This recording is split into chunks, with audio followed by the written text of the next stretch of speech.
하나님이 주시는 말씀 갈라디아서 5장 9절에서 12절입니다.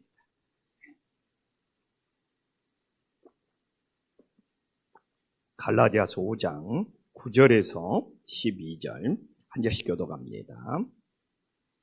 적은 누룩이 온덩이에 퍼지느니라.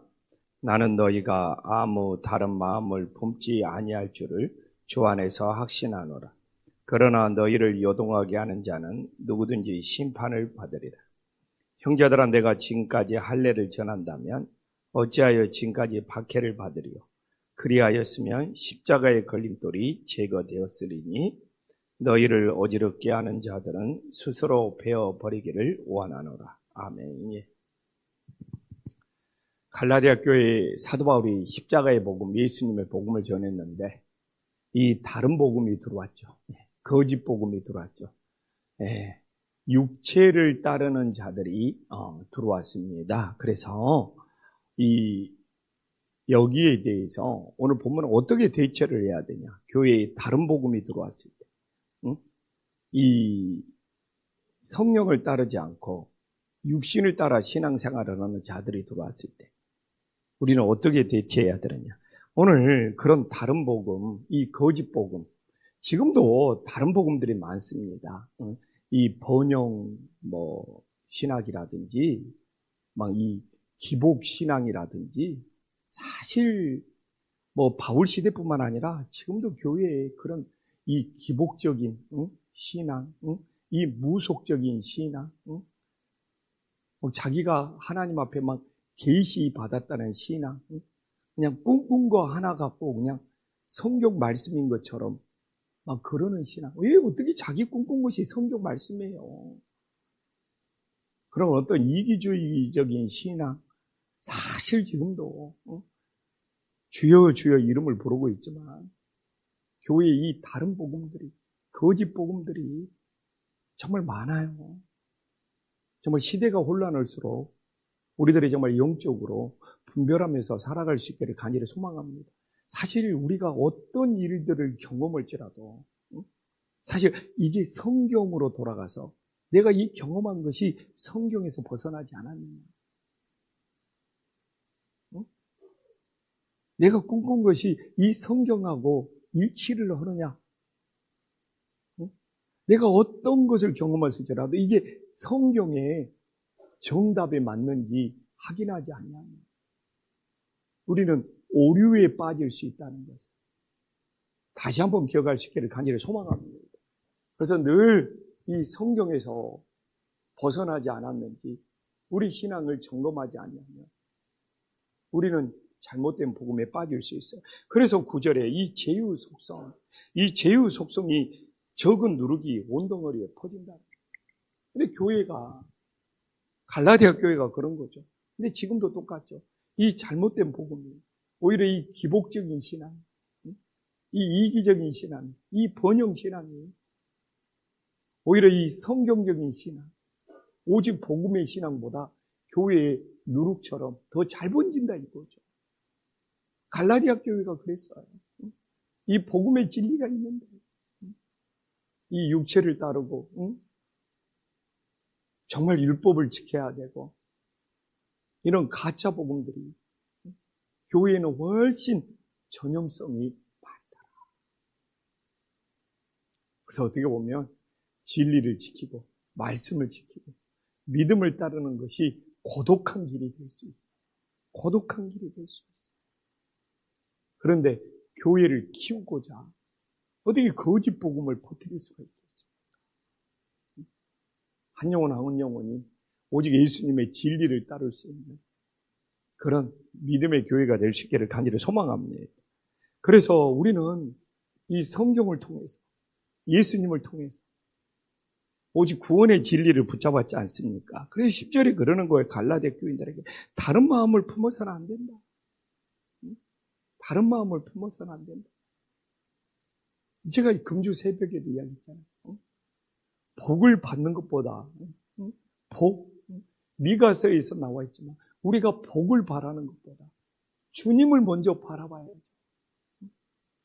주님을 먼저 바라보는 것보다 내가 복 받는 것이 우선이면 그 신앙은 이미 변질된 겁니다. 오늘 10절에 나온 것처럼 다른 마음을 품어버린 거예요. 선물보다도 선물을 주시는 주님을 바라봐요. 사람들이 얼마나 복을 좋아합니까? 그러나 주님보다 복을 먼저 바라봐 버린다. 그 복을 주시는 주님이 우선이 돼요. 그래서 10절에 다른 마음을 품어서 하는데, 우리가 예수님을 붙잡고 예수님을 따르고 길이요 진리요 생명이신 예수님과 함께 하는 것보다 다른 마음을 품어버린다면 그건 교회를 요동케 만드는 일이 됨을 깨달으시기를 간절히 소망합니다. 그래서 갈라디아 교인들이 다른 마음을 품는 거예요. 성령을 따랐는데 육체를 따르려고 그러고, 오직 길이요 진리요 생명이 되신 예수님보다 하나님한테 다른 것을 바라는 신앙, 이건 바로 교회를 요동케 해서 심판받는 신앙이 됨을 보여주고 있어요. 그래서 오늘도 우리는 신앙생활하면서 다른 마음을 품고 있잖아요. 두 마음을 품고 있는데, 절반은 주님 사랑한다고 그러고 절반은 세상 사랑하고 있으면 두 마음 품는 거 아닙니까? 오늘도 저는 그래요. 새벽을 깨워 기도하면서 우리가 예수님을 사랑하면, 예수님께 내 인생을 바뀌면 하나님이 우리에게 필요한 복을, 필요한 은혜를 주심을 믿으시기를 간절히 소망합니다. 근데 예수님보다도 우리가 더 큰 복을 바라고 선물을 바랍니다. 내 신앙이 요동하고 우리 교회를 요동하게 할 수 있구나. 왜요? 나는 그래요. 주님한테 실망했던 사람, 하나님한테 실망했던 사람, 그래가지고 하나님과 좀 신앙이 멀어졌다는 사람, 참 가슴 아픈 이야기입니다. 정말 어리석은. 아니, 하나님이 나한테 실망했으면 실망했지, 하나님이 조영식 목사한테 실망했으면 실망했지, 어떻게 우리가 하나님한테 실망해요? 하나님은 완전한 분이고 무소부재하시고 전지전능하냐고 자기가 수없이 지금까지 떠들며 왔으면서, 저는 제일 우리 성도님들 중에 이해가 안 되는, 하나님한테 실망했다, 하나님 원망하고 불평하면서 지금까지 그 사람 하나님 잘못 믿은 거예요. 하나님이 어떻게 우리를 실망시켜요? 우리가 살아오면서 수없이 바로 내 자신이 하나님을 실망시켜. 그런데도 수없이 하나님을 실망시킨 내 자신을 하나님이 포기하지 않냐, 버리지 않냐, 지금까지 붙잡아 주신 것이 감사요 또 감사, 은혜요 또 은혜가 될 수 있기를 간절히 소망합니다. 그래서 제가 정말 주님 앞에 바라는 것이, 내가 인생 끝날까지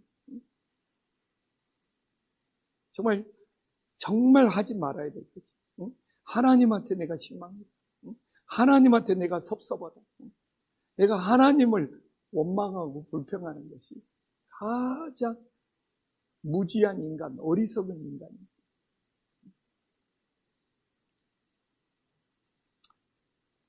그래서 11절에 나오잖아요. 사도 바울이 십자가의 진리는 고난이 따른다. 예수님 잘 믿으려고 하면 고난이 따라요. 예수님 따라가려고 하면 핍박이 따라요. 예수님 믿으려고 하면, 예수님 따라가려고 하면 외로워요. 세상에서 다 어울리고 세상에서 다 섞여 살면 정말 박해받을 일이 없죠. 고난받을 일이 없죠. 그래서 사도 바울 그거예요. 십자가 진리 안 따르고 할례 받아도 되고, 세상 거 해도 되고, 타협하고 적당히 대충 하면 십자가에 거치는 것도 없고 핍박도 없고 고난도 없다는 거예요. 지난번에도, 이번 주에도 화요일 날 신방 갔는데, 최홍기 목사랑 갔는데, 요새 한국 교회가 회개하라는 메시지가 없다는 거예요. 회개하라는 말씀이 없다는 거예요. 이유는 간단해요. 성도들이 싫어하니까. 근데 제가 이렇게 회개하라. 정말 이런 설교 오면 김판식의 메시지는 부담스럽다. 우리 교인들 중에서도 그런 말 하는 사람들이 있어요. 김판식의 메시지는 부담스럽다. 근데 화요일 날 갔는데 한국교회가 회개하라는 메시지가 사라졌다. 근데 내가 그 소리를 들어서 마음이 아픈 것이 아니라 우리 교회에도 가끔 그런 사람이 있어요. 세상도 힘들어 죽겠는데 교회 와서도 자꾸 회개하라 그러는 부담스럽고 힘들다. 저는 하나님 앞에 회개해도 내 자신이 또 부끄럽고 또 부럽고 내가 금주에는 헌금송을 나는 무익한 종입니다. 이걸 부르고 싶어요. 금주에 무익한 종입니다를 제가 아침 묵상 찾으면서 이 복음서나 찾으면서 들으면 솔직히 왜 이렇게 눈물이 나옵니까? 하나님 앞에 저는 무익한 종이에요. 이런 무익한 종 주님이 버리지 않으시고 붙잡아 주시고 인도해 주십니다. 내가 하나님 앞에 섭섭할 것이 뭐겠냐? 내가 하나님 앞에 불평할 것이 뭐겠냐? 하려면 하나님이 제대로 살지 못하는 조임식 목사님 섭섭하고 하시고 불평할 일이 많겠죠. 그래서 십자가의 길을 따르는 것 정말 핍박이 따르고 세상에 섞여 살 수가 없어요. 정말 그래요. 저는 정말 십자가를 따르면 세상과 어울릴 수가 없다. 세상에서 편하게 지낼 수가 없다. 십자가의 진리를 따르려면 고독하게 살아야 된다. 세상과 어울리면서 십자가의 진리를 따른다. 솔직히 새벽이니까 편하게 이야기해요. 말도 안 되는 거예요. 제 이야기가 아니잖아요. 사도 바울의 이야기잖아요. 자기 할례 지나고 할례 받고 세상과 타협하면 십자가의 길이 없다는 거예요. 근데 오늘 결론입니다. 12절에 스스로 베어버리라는 거. 이건 끊으라는 것이죠. 제거해라는 거죠. 근데 남 탓하지 말아라는 거예요. 여기서 중요한 것은 오늘 12절에 너희를 어지럽게 하는 자들은 스스로 자기 신앙을 어지럽게 하면 어지럽게 하는 사람 탓하지 말고 스스로 끊어내라는 거예요. 우리는 그러잖아요. 누가 힘들겠니? 누가 나를 어렵게 했니? 그러지 말고 오늘 그냥 말씀 그대로 나오잖아요. 신앙을 어지럽게 한다는 것은 혼란스럽게 한다는 거예요. 헷갈리게 한다는 거거든요. 그러면 그 사람이 왜 그러느냐? 그러지 말고 스스로 사도 바울은 베어버리라는 것은 끊어내라는 거잖아요. 잘라버리라는 거잖아요. 그래서 우리 부목사님들하고 상반기 때도 목회 중에 하나가 스스로 베어버리는 것들이 많습니다. 이거 김포하실 때요. 이게 누룩처럼 번지면 안 돼요. 그러면서 엄청 정말 시간이 지나면 간증할 수 있습니다. 우리 교회를 어지럽게 하는 거. 상반기 때 스스로 베어버리는 작업들을 엄청 많이 했어요. 누가 알아주든 안 알아주든 하나님이 보고 계시죠. 제가 하나님 앞에 부끄러우면 안 되죠.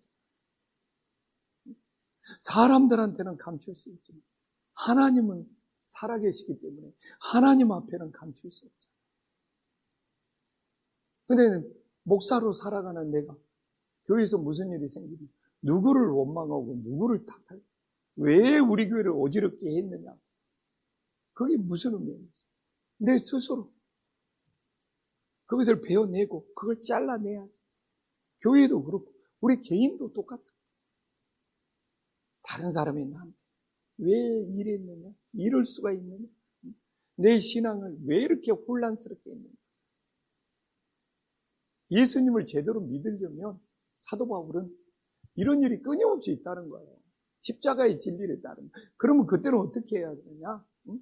왜 당신이 나한테 그럴 수 있느냐가 아니고 오늘 그냥 본문 말씀 그대로 스스로 그것을 배워서 잘라냈대, 끊어냈대. 우리는 예수님의 복음을 지키면서 십자가의 복음을 지키면서 살아갈 수 있기를 간절히 소망합니다. 금주면 상반기가 끝나. 아직도 내 신앙을 어지럽게 하고 내 신앙을 혼란스럽게 하는 거죠. 내 스스로 배워내지 못한 것은 없는, 그냥 타협하고 그냥 세상과 섞여 사는 것은 없는 상반기를 마무리하면서 우리 자신들을 돌아보면서 이 말씀의 검으로, 이 진리의 검으로 스스로 배워서 끊어버릴 수 있는 믿음의 자녀들이 될 수 있기를 간절히 소망합니다. 기도하겠습니다. 하나님 아버지, 우리 사도 바울이 갈라디아 교회에서 오직 예수의 복음, 십자가의 복음을 지키기 위한 이 간절함을 오늘 이 시대를 살아가는 우리 교회도 본받을 수 있도록 역사하여 주시옵소서. 적은 누룩이 정말 얼마나 전염성이 강한지를 깨닫고 우리들이 정말 다른 복음, 정말 기복신앙, 정말 번영신앙, 정말 예수님보다 복을 더 바라는 이 모든 죄악의 전염성, 정말 우리들이 스스로 끊어버릴 수 있는 믿음의 자녀들이 되게 하여 주시옵소서. 우리들이 신앙생활하면서 행여나 다른 마음을 품지 않게 하여 주시옵소서. 오늘도 내 마음은 오직 예수로만 가득 채워질 수 있는 진리의 마음이 되게 하여 주시옵소서. 행여나 두 마음을 품고 살지는 않습니다. 절반은 예수님께 드리는 것 같고 절반은 세상에 섞여 사는 두 마음을 품은 신앙은 없는지 돌아보게 하여 주시옵소서. 한 마음 한 뜻이 되어서 오직 예수님께 붙들리게 하여 주시옵소서. 십자가 진리를 따르는 것은 고난이 따를 수밖에 없다고 합니다. 그렇다 하여 우리들이 십자가를 따르는 것이 고난이 따르고 힘들다 하여 적당히 타협하고 세상과 적당히 어울리는 우를 범하지 않게 하여 주시옵시고 그 고난도 십자가를 따르기 때문에 받는 고난이라 감사할 수 있는 믿음의 자녀들이 되게 하여 주시옵소서. 주님, 상바뀐 때 우리 교회를 어지럽히는 일들이 많았습니다. 왜 당신이 우리 교회를 어지럽히냐고 남 탓하는 신앙이 아니라 하나님이 보고 계신다는 믿음으로 이 고람되의 신앙으로 스스로 베어버릴 수 있고 스스로 끊어버릴 수 있는 믿음의 자녀들이 되게 하여 주시옵소서. 우리 성도님들 상반기에 내 신앙을 어지럽히는 것이 있어요. 왜 나한테 그랬냐고 하는 것이 아니라 하나님을 바라보며 스스로 정말 잘라낼 수 있는 믿음의 자녀들이 되게 하여 주시옵소서. 예수님의 이름으로 기도 올리옵나이다. 아멘.